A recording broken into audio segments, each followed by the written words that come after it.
Sa classroom ay nagulat ang lahat nang mabalitaan na nawawala ang kinelektang pera ni Fujiyoshi.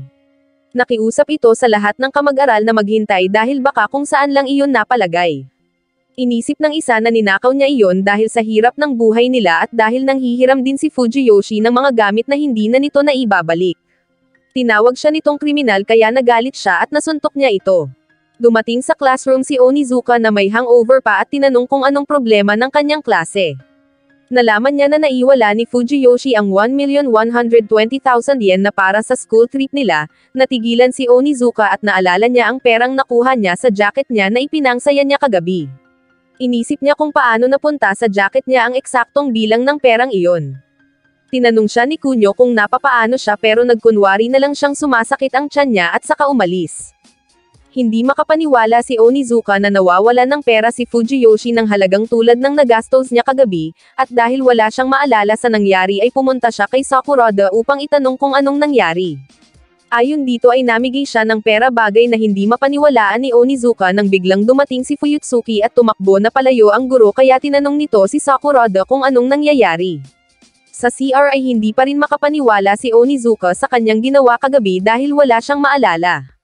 Naisip niyang alamin ang eskwelahan ng mga estudyante base sa uniform na suot ng mga ito at ipaliwanag ang sitwasyon at bawiin ang pera, pero costume lang pala ang suot ng mga iyon. Dumating si Fujiyoshi sa kanyang silid na ikinagulat niya at humingi ito ng tulong pagkat pinagbibintangan na siya ng lahat. Sa awa ay sinabi niyang siya na ang bahala sa nawawalang pera.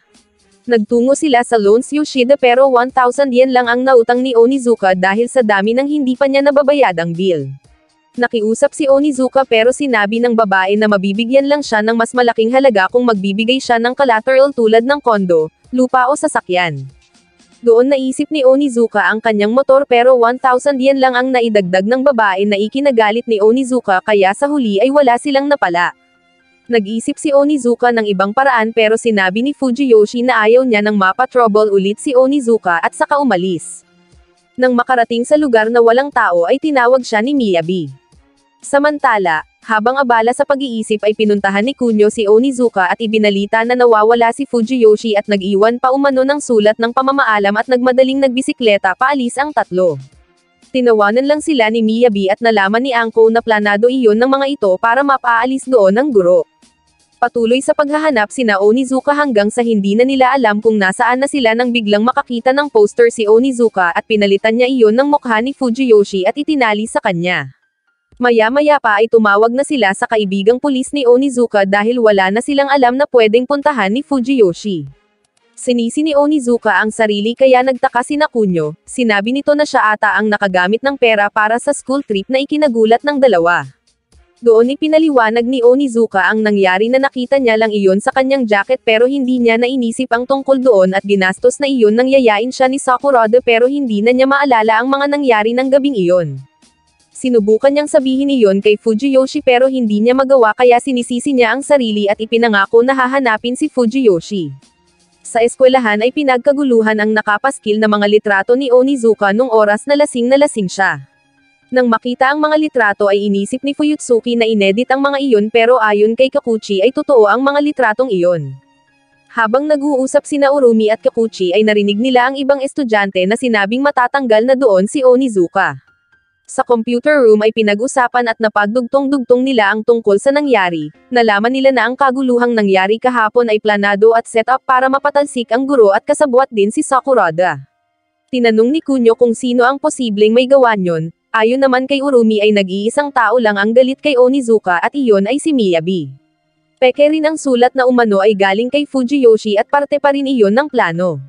Maaaring inalok ng mga ito ng trabaho si Fujiyoshi para pansamantalang mawala. At tinapos ng mga ito ang plano sa pagpapaskil ng mga litrato, totoong mga litrato pero sino ang kumuha ng mga iyon at nagpaskil sa board. Ayon pa kay Urumi ay kung tumigil na sana ang mga ito matapos makuha ang pera ay hindi na sila mahuhuli, pero sila na rin ang nagbigay ng impormasyon kung sinong gumawa niyon. Maaaring patunay nga ang mga litrato na ginamit nga ni Onizuka ang pera pero patunay din iyon na naset up lang ang guro. Nang makumpleto ni Kakuchi ang mukha ng mga kasama ni Onizuka sa litrato ay isa-isa iyong namukha ni Noburo kaya mas madali na para sa kanila ang malutas ang problema. Nakausap ni Onizuka ang kaibigang pulis at sinabi nitong walang nai-report na krimen sa kanila kaya nagpatuloy siya habang itinutulak ang motorsiklo nang biglang makita niya si Anko. Sinabi nito sa kanya na wala roon si Fujiyoshi na nagtatrabaho pala bilang traffic enforcer. Masaya si Onizuka nang makita si Fujiyoshi at doon ay sinabi ni Anko na na-set up sila ni Miyabi pero hindi siya naintindihan ni Onizuka dahil nung umaga pa ito hindi kumakain. Habang kumakain ay sinabi ni Anko na naging kakaiba na ang kilos ni Miyabi mula nang dumating si Onizuka sa eskwelahan. Pero kasalanan niya ang lahat ng nangyari kaya pagbabayarin siya ni Onizuka. Pero hindi sumang-ayon si Fujiyoshi at inamin ang nagawa rin niyang kasalanan, ang nagamit niyang pera na ipinambili ng relo. Kaya nang alukin siya ni Miyabi ng trabaho ay tinanggap niya iyon para mabayadan ang 50,000 yen na nagamit niya. Natuwa sa kanya si Onizuka kaya sinabi nitong gagawin din yun para mabayadan ang 1,070,000 yen pero na-weirdohan lang sa kanila si Anko. Samantala, nagkaroon ng meeting ang mga faculty members na pinamunuan ng chairwoman at ni Mr. Uchiyamada, at ang karamihan ay bumoto na mapatalsik na doon si Onizuka. Pero tumutol ang chairwoman sa desisyon nila dahil pera ng mga estudyante ang nawala kaya marapat na ang mga ito ang magbigay ng desisyon. Nagtakda ito ng pagtitipon para sa buong eskwelahan. Sa opisina ng chairwoman ay ipinatawag nito si Sakurada dahil sa narinig umano nito na usapan ng mga estudyante na kakaiba ang ikinikilos ni Teacher S. Tinanong din siya kung bakit niya pinalitan ang paraan ng pagbabayad na ginawang cash lamang. Dahil sa mga palusot ni Sakurada ay nakahalata sa kanya ang chairwoman. Sa gymnasium ng eskwelahan ay nagsusumigaw ang mga estudyante na ipaliwanag sa kanila ang totoong nangyari. Samantala, pilit pinapaamin ni Urumi ang isa sa mga kasabwat ni Miyabi at sinabing kapag tumstego ito ay hindi siya mapapatalsik sa eskwelahan. Nang biglang dumating si Onizuka at sinabing ligtas si Fujiyoshi. Agad naman siyang nilapitan ni Nakunyo at ipinakita ang ipinaskil na litrato, pero sinabi niyang alam niya na rin ang totoo at pinauwi na ang babae na sana ay magagamit nilang testigo pagkat ayon kay Onizuka ay kahihiyan kung malalaman ng lahat na nahulog siya sa isang patibong. Umalis ito at sinabing siya ang tatapos ng lahat. Habang hindi mapatahimik ng mga guro ang mga estudyante ay dumating si Onizuka, umakyat ito sa stage at kinuha ang mikropono. Inamin niya na siya ang lumustay ng pera kaya binato siya ng mga ito, pero sinabi niyang ibabalik niya ang pera at palalabisan pa ng 10,000 pero lalo lang siyang binato ng mga ito. Pinatigil niya ang mga ito at makinig sa sasabihin niya na sa halip na mag-school trip sa Mount Yatsugatake ay dadalhin niya ang mga ito sa Blue Ocean sa Okinawa sa loob ng 3 gabi at 4 na araw at titigil sila sa mamahaling hotel. Ikinatuwa iyon ng mga estudyante kaya kumalma na ang mga ito.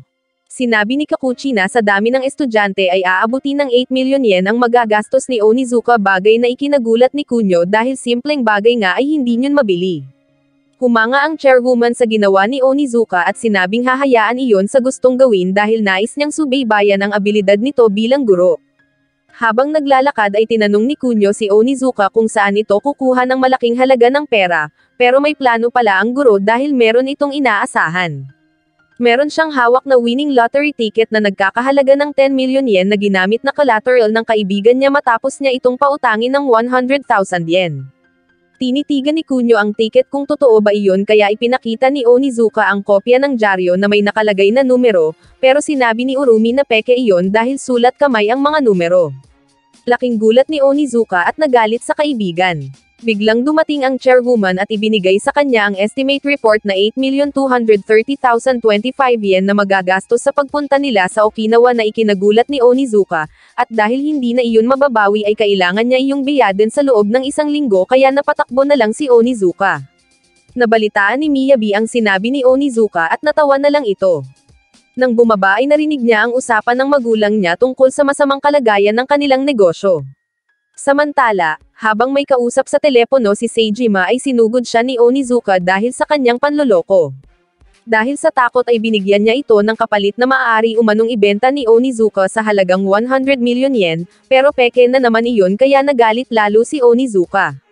Dahil hindi na alam ang gagawin ay umisip na lang ito ng iba't ibang paraan para magkapera.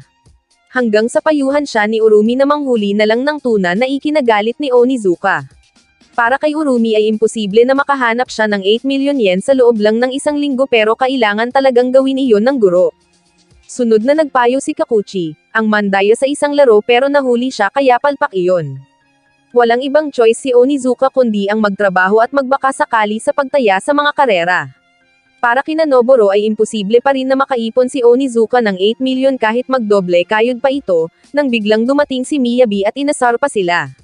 Habang nagtatrabaho ay sinabi ni Anko na bakit hindi na lang sabihin ni Onizuka na kagagawan lahat ni Miyabi ang nangyari.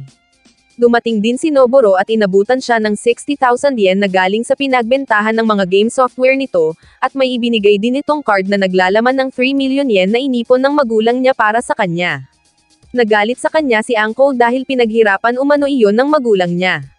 Pero ayos lang iyon kay Noboro dahil gusto nitong manatili si Onizuka sa eskwelahan.